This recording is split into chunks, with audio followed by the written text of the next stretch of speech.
नमस्कार। दूरदर्शन समाचार के विशेष कार्यक्रम में आप सभी का स्वागत है। मैं हूं अजीत द्विवेदी। 10 को शुक्रवार यानी 23 जुलाई से खेलों का महाकुंभ टोक्यो में ओलंपिक की शुरुआत हो रही है। ओलंपिक में इस बार भारत जो है वो अपनी सबसे बड़ी टीम जो है भेज रहा है। सबसे बड़ा दल जो है इस बार भारत का जा रहा है और अंतर्राष्ट्रीय स्तर पे 200 से करीब जो देश हैं वो इस महाकुंभ में शामिल हो रहे हैं। खेलों के बड़े इवेंट इसमें होंगे। 23 तारीख से लेकर 8 अगस्त तक ये पूरा इवेंट चलेगा। ये पूरा जो खेलों का महाकुंभ है वो चलेगा और इस बार भारत को कई खेलों में बहुत सारी उम्मीदें हैं, बहुत सारी आकांक्षाएं हैं। क्या हो सकता है भारत का प्रदर्शन, किस तरीके की उम्मीदें हैं भारत को, हम सभी मुद्दों पर बात करेंगे। भारत की उम्मीदों और आकांक्षाओं पे आज हम बात करेंगे। हमारे साथ दो खास मेहमान मौजूद हैं। हमारे साथ हैं डॉक्टर मयंक चतुर्वेदी जो कि वरिष्ठ पत्रकार हैं, साथ ही चिंकी यादव जो कि अंतर्राष्ट्रीय स्तर की निशानेबाज हैं और अभी वर्ल्ड रैंक नंबर 1 है 25 मीटर पिस्टल में। आप दोनों मानों का बहुत बहुत स्वागत है कार्यक्रम में। अगर हम बात करें चिंकी, आपने कोटा भी सिक्योर किया है ओलंपिक में भारत के लिए और निशानेबाजों से काफ़ी उम्मीदें हर साल हर जो ओलंपिक में रहती है। इस बार आपको क्या उम्मीदें लग रही हैं निशानेबाजों से? इस बार निशानेबाजी से बहुत ज़्यादा उम्मीदें हैं क्योंकि इस बार जो ओलंपिक में प्लेयर्स गए हैं वो न्यू प्लेयर्स हैं, न्यू एथलीट्स हैं, यंग हैं और उनके परफॉर्मेंस को देख के कहा जा सकता है कि वो बहुत अच्छा परफॉर्मेंस देंगे। उनकी मेंटालिटी और ये सारी बहुत ज़्यादा यंग होने की वजह से और न्यू जनरेशन की वजह से बहुत बेनिफिट रहेगा हमें ओलंपिक में। जी मयंक जी, ओलंपिक जो है वो पिछले साल नहीं हो पाया कोरोना के कारण। इस साल हो रहा है वो और तमाम तरह के उसमें प्रतिबंध और बाधाएं भी उसमें आई और काफ़ी नियमों के अंदर हो रहा है। कई नए नियम भी बनाए गए हैं और उसको लेकर। और आपको क्या लगता है इस बार भारत का प्रदर्शन कैसा हो सकता है, जो कि एक बड़ा दल करीब 127 जो है एथलीट इस बार शामिल हो रहे हैं इस महाकुंभ में? देखिए, भारत को जो है हमेशा की तरह इस बार भी बैडमिंटन में काफ़ी सारी उम्मीदें हैं। कुश्ती, मुक्केबाजी और निशानेबाजी में खास तौर से भारत उम्मीद कर रहा है। हम सभी को मालूम है कि अभी कुछ समय पहले ही प्रधानमंत्री नरेंद्र मोदी जी ने अपनी मन की बात में खास तौर से पूरे जो हमारे ओलंपिक में खिलाड़ी जा रहे हैं उन्हें और देश की जनता को खेलों के प्रति विषय लेकर बहुत उत्साहित किया था और बहुत आत्म बल से, गौरव से भरा था। खास तौर से उन्होंने उस समय तीरंदाज दीपिका कुमारी, पैदल चाल जी की धाविका प्रियंका गोस्वामी के साथ तमाम खिलाड़ियों की प्रेरक कहानियां भी सुनाई थी। तो मैं आपको बताऊं कि इस बार जो है ओलंपिक में भारत का ध्यान है और फोकस भी है और हम उम्मीद कर रहे हैं कि बैडमिंटन में भारत इस बार बहुत अच्छा करेगा। जैसा कि अभी चिंकी जी ने बताया कि निशानेबाजी में हम लोग पहले से ज़्यादा बेहतर परिणाम देने की कोशिश करेंगे। इसके अलावा मैं आपको बताऊं कि हॉकी में भारत का अपने आप में एक रिकॉर्ड रहा है। जी यदि आज तक जितने भी गोल्ड हैं, टोटल गोल्ड और टोटल जितने भी पदक भारत को आज तक मिले हैं उन पदक तालिका में देखेंगे तो सबसे ज़्यादा भारत को हॉकी में जो है स्वर्ण पदक मिले हैं। तो आप देखेंगे कि हॉकी से भी इस बार बहुत उम्मीद है। हॉकी में भारत इस बार बड़ी हम उम्मीद कर रहे हैं कि वो गोल्ड लेकर आए। जी बिल्कुल, हम उम्मीद करते हैं गोल्ड लेकर आए और पूरे देश को उम्मीदें हैं। और इसी के साथ चीयर फॉर इंडिया और विक्ट्री पंच जो है उसकी शुरुआत की है। केंद्रीय खेल मंत्री ने चीयर फॉर इंडिया और हैशटैग विक्ट्री पंच, हमारा विक्ट्री पंच जो है उसकी शुरुआत की है और लोगों से आग्रह किया है कि सभी लोग जो है इस मुहिम को आगे बढ़ाएं और जो भारतीय टीम है ओलंपिक की उसको जो है चीयर करें, उसको मोटिवेट करें। इंडिया इंडिया जी। ये है मेरी टीम और ये रहा टोक्यो ओलंपिक्स में हमारी टीम के खिलाड़ियों का मनोबल बढ़ाने के लिए हमारा विक्ट्री पंच। आइए टोक्यो में इंडिया को रिप्रेजेंट कर रहे भारतीय एथलीट्स का मनोबल बढ़ाए। आपको करना सिर्फ इतना है, अपने दोस्तों के साथ, अपने परिवार के साथ, अपनी टीम के साथ इंडिया को चीयर करते हुए हमारा विक्ट्री पंच वीडियो बनाए। आगे 5 लोगों को टैग करिए और चीयर फॉर इंडिया को एक जन आंदोलन बनाइए।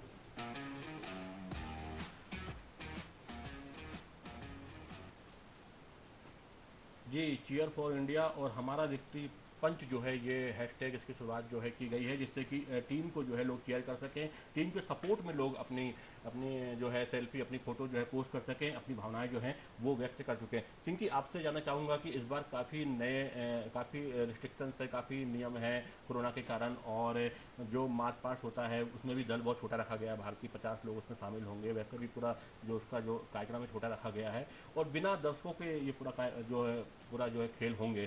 तो आपको क्या लगता है क्या प्रभाव पड़ेगा? दर्शक नहीं होंगे और वहाँ पर खेल होंगे तो थोड़ा उसमें फ़र्क पड़ सकता है, और हमको इस तरीके से चेयर करना चाहिए। अगर हम वहाँ नहीं जा सकते प्रत्यक्ष रूप से तो हम यहीं से अपने खिलाड़ियों को चेयर करें इस सोशल मीडिया के माध्यम से या दूसरे माध्यमों से। इसी वजह से क्योंकि दर्शक अभी ओलंपिक में वहाँ नहीं हैं जो कि देख पाए उनको पार्टिसिपेट करते हुए, तो हमारी सरकार ने और इन्होंने इसीलिए चेयर फॉर इंडिया का आंदोलन किया है, ताकि उनको हम अपने घर से या हम जहाँ पर हैं वहाँ से रह के उनको चेयर कर सकें। जी मैंग जी। जी बिल्कुल, ये भी एक बात है। और देखिए, हमारे यहाँ अगर आप देखेंगे तो जिस तरीके का आज वर्तमान में खेलों के प्रति उत्साह और माहौल देखने में आ रहा है, उतना बहुत पहले देखने में नहीं आता था। और अब जो है हमारे खेल एक विषय है। आप स्नातक स्नातकोत्तर में खेल को एक विषय के रूप में भी पढ़ते हैं। तो खेल के प्रति जागरूकता बढ़ाना, और खेल के प्रति जब आपकी जागरूकता बढ़ेगी तो निश्चित तौर पर चाहे वो फिर एशियाड हो या ओलंपिक हो या अन्य जो अंतर्राष्ट्रीय स्तर की जो प्रतियोगिताएं खेल की होती हैं, उनमें भारत जो है बहुत अच्छे से अपने को आगे देख पाएगा।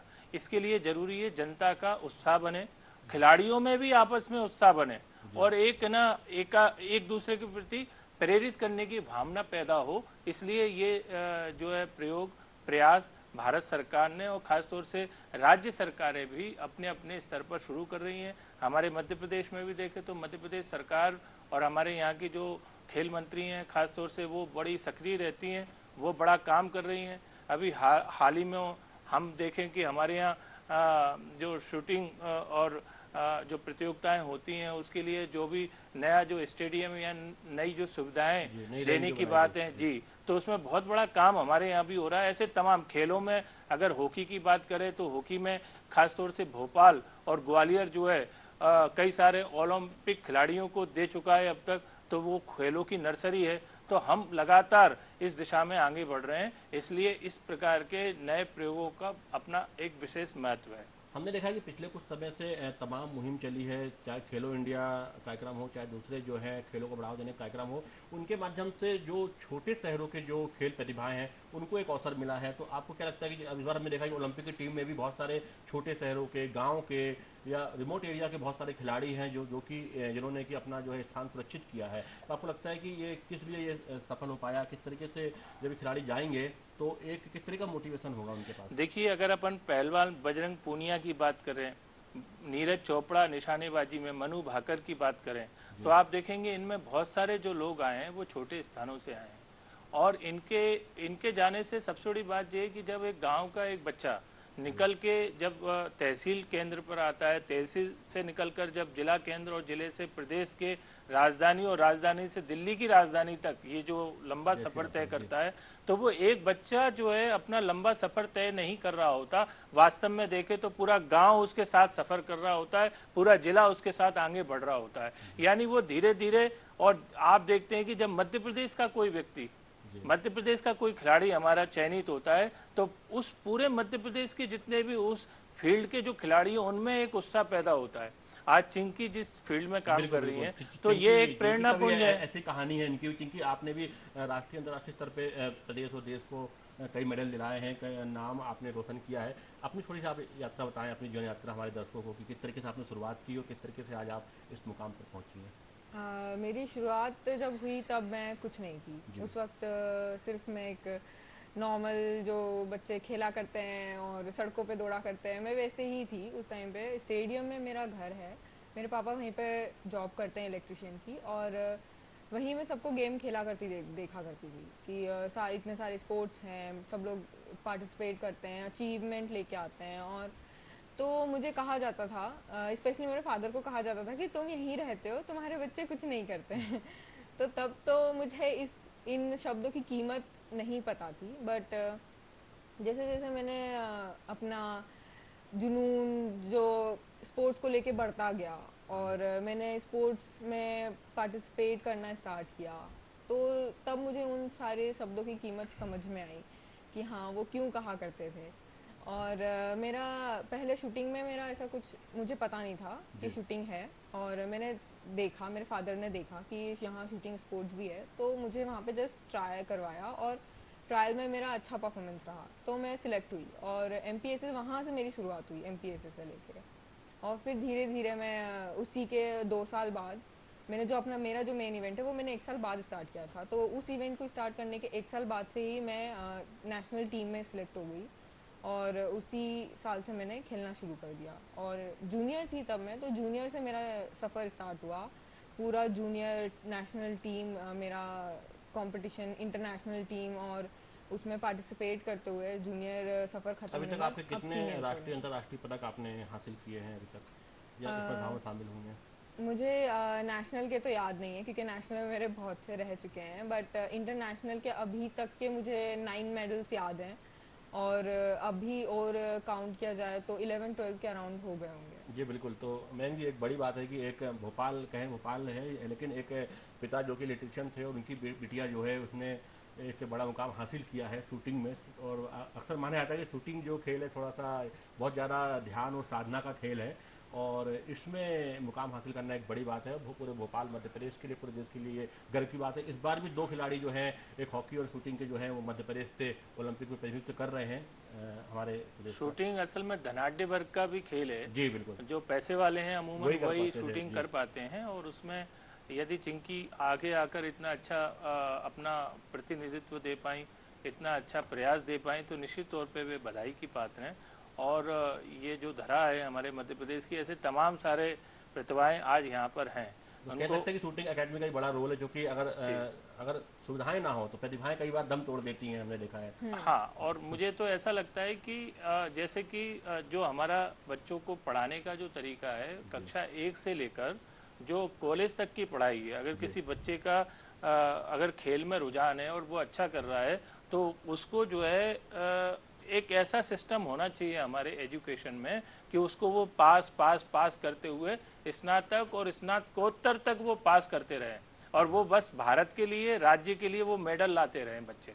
तो आप देखेंगे कि इससे एक, अगर ये एक प्रयोग और हो जाए हमारे एजुकेशन सिस्टम में, तो आप यकीन मानिए अभी जो नई शिक्षा नीति में शायद हाँ, इसके लिए प्रयास किए जा रहे हैं, और नई शिक्षा नीति के माध्यम से खेलों को और बढ़ावा देने का प्रयास जो है वो किए जाने का प्रयास जो है उसमें जारी है। उम्मीद है कि इसमें बेहतर काम पहले तो होगा। लेकिन मैन जी, हम देखते हैं कि पिछले कुछ वर्षों में जिस तरीके से सुविधाओं का विस्तार हुआ है, जिस तरीके से कई ऐसी खेल प्रतियोगिताएं आयोजित की गई हैं जिसमें कि डायरेक्ट कोई गांव का बच्चा भी सीधे शामिल हो सकता है अगर वो प्रतिभाशाली है तो।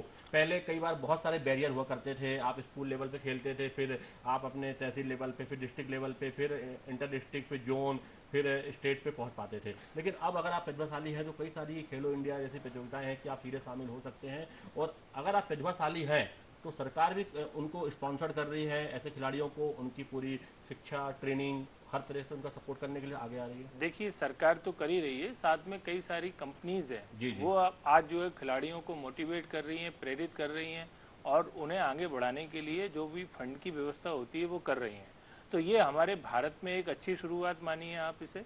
और सबसे बड़ी बात है कि ये जो जागरूकता है, ये जागरूकता जितनी ज़्यादा बढ़ेगी, आज हम अगर डाटा की बात करें तो भारत जो है सबसे बड़ा अपना प्रतिनिधित्व आज जो है ओलंपिक में कर रहा है। 127 खिलाड़ी इसमें भाग ले रहे हैं। यदि हम खेलों की बात करें तो 18 प्रकार की प्रतियोगिताएं हैं, और 18 प्रतियोगिताओं में 69 प्रतिस्पर्धाएं हैं जिनमें कि भारत के खिलाड़ी भाग ले रहे हैं। तो ये जो संभव हो पाया है वो इसलिए ही हो पाया है। और मुझे लगता है कि जैसे जैसे खेल में जितनी ज़्यादा जॉब्स की गारंटी होगी, उतना ज़्यादा जो है, अभी क्या होता है कि माता पिता की पूरा जो फोकस होता है वो होता है कि बच्चा डॉक्टर बन जाए, इंजीनियर बन जाए, आईटी प्रोफेशनल्स बन जाए, और सरकारी अधिकारी बन जाए, आईएएस आईपीएस बन जाए, अगर कुछ नहीं बने तो बाबू बन जाए, भृत्य बन जाए। तो ये जो बात है, जब और ये भी नहीं करे तो भैया कोई बिजनेस कर ले। अब मुद्रा योजना है प्रधानमंत्री जी की, वो अभी बहुत चल रही है, तो उससे पैसा ले ले और कुछ काम कर ले। लेकिन जब भारत के अंदर ये आ जाएगा कि नहीं, अगर आप अच्छे खिलाड़ी हैं, अगर आप बेहतर कर सकते हैं तो आपकी जॉब की गारंटी है, तो जॉब की गारंटी करियर के रूप में जो यस खेल को लेना होगा। हाँ क्योंकि आप अगर अनुभव हम जाने कि आपके क्या अनुभव रहे हैं कि एक खिलाड़ी को किन किन स्तरों पे संघर्ष करना पड़ता है, चाहे वो छोटे शहर का हो, बड़े शहर का हो, और किस तरीके से आपको लगता है पिछले कुछ वर्षों में जो सुविधाओं का जो विस्तार हुआ है या जो नई चीज़ें शुरू हुई हैं, उससे कुछ आप लोग को सपोर्ट मिला? हाँ, सपोर्ट तो बहुत मिला है पहले से, क्योंकि पहले इतनी सुविधाएं नहीं हुआ करती थी और स्पोर्ट्स में सुविधाओं के ना रहते प्लेयर्स भी बहुत कम हुआ करते थे। तो कंपटीशन जो लेवल होता था वो उसमें भी इतना पार्टिसिपेशन जो लोगों नहीं का हो होता पाता था था। वो इतना नहीं हो पाता था। जिस टाइम पे मैंने शूटिंग स्टार्ट की थी उस टाइम पे ही मेरे इवेंट में गिनती के 25 से 30 लोग हुआ करते थे, और अब देखो तो अब 100 भी क्रॉस कर जाते हैं और भी बहुत ज़्यादा ही हो जाते हैं। तो ऐसा है कि टाइम टू टाइम प्लेयर्स बढ़ते जा रहे हैं और सुविधाएं भी उतनी ही मिलती जा रही है। पहले सुविधाएं जो थी वो एक एक प्लेयर को आगे बढ़ने के लिए बहुत सारे पड़ाव को क्लियर करना पड़ता है। जो कोई अगर गरीब है या किसी गांव से है तो उनको तो सबसे पहले तो अपनी फैमिली से ही शुरुआत करनी होती है, उनको अपने उनको परिवार कन्विंस को करना है, कन्विंस करना होता है बिल्कुल।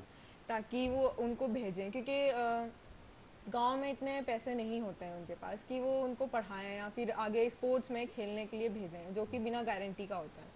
क्योंकि एक स्पोर्ट्स पर्सन की लाइफ में पहले से कोई गारंटी नहीं होती है, बस वो उसका जुनून होता है जिस बेस पे वो आगे बढ़ता जाता है और उसी बेस पे वो अचीव करता है। तो सबसे पहला पड़ाव उसकी फैमिली से ही शुरू होता है, फिर उसके बाद वो वहाँ निकलना शुरू करता है और स्टेट से, और फिर स्टेट से धीरे धीरे बढ़ते हुए आगे बढ़ता है वो।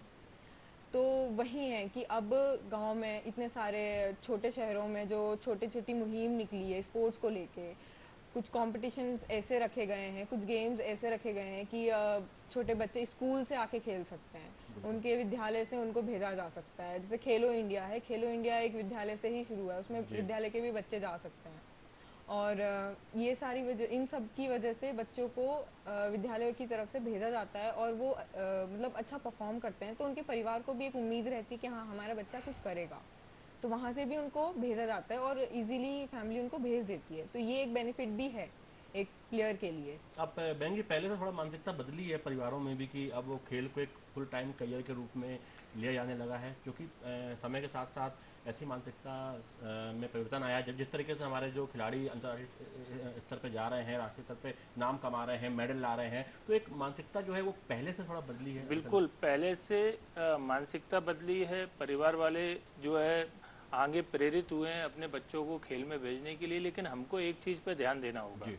वास्तव में जो खेलों के प्रति बच्चों को भेजने का जो क्रम चालू हुआ है वो सामूहिक है या व्यक्तिगत है। जी। आप अगर देखेंगे तो हॉकी को छोड़ दें जी। तो हॉकी में हम पदक ला रहे हैं, हॉकी में बहुत अच्छे हैं हम, लेकिन उसके अलावा क्रिकेट में हम देखते हैं। इसके अलावा सामूहिक खेलों की अगर बात करें तो हमारे देश के सामूहिक खेलों में परिवार के द्वारा भेजे जाने बच्चों का नितांत अभाव आपको नजर आएगा। आप अगर देखेंगे कि जिनमें हम बहुत अच्छा कर पा रहे हैं आज, तो वो एकल खेल हैं, चाहे फिर वो पीवी सिंधु हो, साक्षी मलिक हो, दीपा कर्मकार हो। आप इनको देखेंगे तो ये सब खिलाड़ी एकल खिलाड़ी हैं जो एक पर्टिकुलर एक विशेष खेल में जा रहे हैं, लेकिन सिंगल इवेंट में हाँ जो सिंगल शामिल होते इवेंट हैं, में। और तो अभी निशानेबाजी हम भी उनमें से हाँ एक है। निशानेबाजी भी उसमें से एक है। तो मुझे लगता है कि जो सामूहिक खेल है, सामूहिक खेलों पर हमारे बच्चे जाएं और उनके लिए हमारे परिवार प्रेरित करें, एक अच्छी टीम कुल मिला के बनेगी। सभी तरह के खेलों में जो जी शामिल होना चाहिए, और देश में ऐसा एक माहौल है कि क्रिकेट में या इस तरह के खेल जो हैं जिनमें कि खासकर क्रिकेट जो है उस पर ज़्यादा लोग फोकस करते हैं, उनको लगता है कि शायद इसमें ज़्यादा नाम और पैसा और शोहरत है। लेकिन जो सिंगल इवेंट है उसमें हमने देखा है कि क्रिकेट तो ओलंपिक में है भी नहीं, सिंगल इवेंट जो होते हैं उनमें हमारे देश के खिलाड़ियों ने बहुत अच्छा परफॉर्मेंस किया है। ऐसा मयंक जी ने बताया, और ऐसा माना भी जाता है कि जो शूटिंग है वो एक धनाढ़ वर्ग का खेल माना जाता है, बहुत ज़्यादा इसमें पैसा लगता है, खर्च लगता है। आपको ऐसी कोई समस्या हुई आपको जब अपनी शूटिंग शुरू करी और उसके बाद आगे बढ़ने में? हाँ, हर एक मतलब लो लेवल से अगर स्टार्ट करो तो थोड़ा बहुत तो रहता है, बट मैं मतलब जो मेरे एकेडमी है, एमपीएस एकेडमी है, वहाँ से मुझे इतना सपोर्ट मिला है कि मुझे बहुत ही कम खुद का एफर्ट डालना पड़ा है। स्टार्टिंग में मुझे थोड़ा बहुत होता था, दिक्कतें होती थी, बट मेरे पापा जो हैं वो बिल्कुल दिक्कतें होने नहीं देते थे मुझे। तो फिर ऐसा है कि मैंने अपना सारा अच्छे से सब स्पोर्ट्स किया। मध्य प्रदेश की जो शूटिंग एकेडमी है वो एक उदाहरण है कि अगर इंफ्रास्ट्रक्चर बढ़िया हो तो खिलाड़ी जो हैं वो आगे बढ़ सकते हैं। चिंकी यादव जो है उसका एक प्रमाण है कि जैसे कि शूटिंग एकेडमी जो है प्रदेश की वो अच्छी है, सब सुविधा युक्त है, तो वहाँ पे जो प्रतिभाएं हैं उनको हम तलाश के आगे बढ़ा सकते हैं। बिल्कुल, अभी केवल शूटिंग अकादमी नहीं, मध्य जी। प्रदेश में और भी खेलों पर बहुत अच्छा काम हो रहा है। मैंने अभी थोड़ी देर पहले बताया कि हॉकी में हमारे अंतर्राष्ट्रीय खिलाड़ी अब मध्य प्रदेश ने दिए हैं, लगातार दिए हैं, जूनियर हॉकी में दिए हैं, सीनियर हॉकी टीम में दिए हैं। इसी प्रकार से अगर आप बात करेंगे तो बैडमिंटन में भी हमारे यहाँ बहुत अच्छी अभी प्रयास हो रहे हैं। जी। और भी खेलों पर हम ध्यान दे रहे हैं, कबड्डी पर हमारे यहाँ ध्यान दिया जा रहा है, और भी खेलों पर हमारे यहाँ ध्यान दिया जा रहा है, और ये एक अच्छा प्रयास है। और सबसे बड़ी बात यह है कि शिवराज सरकार जब से आई तो आप देखेंगे कि उन्होंने जहाँ अलग अलग विभागवार ध्यान दिया उसमें खेल पर अच्छी बात यह है कि खेल मंत्री जो भी रहे, ज़्यादातर तो सिंधिया परिवार से अपनी मैडम रही, तो वो बहुत संवेदनशील है, खासतौर से खेलों को लेकर। घुड़सवारी में हमारे यहाँ मध्य प्रदेश में अच्छा काम हो रहा है, तो ये एक बड़ी बात है। बिल्कुल, एकेडमी है, उसका बड़ा रोल है घुड़सवारी का जी।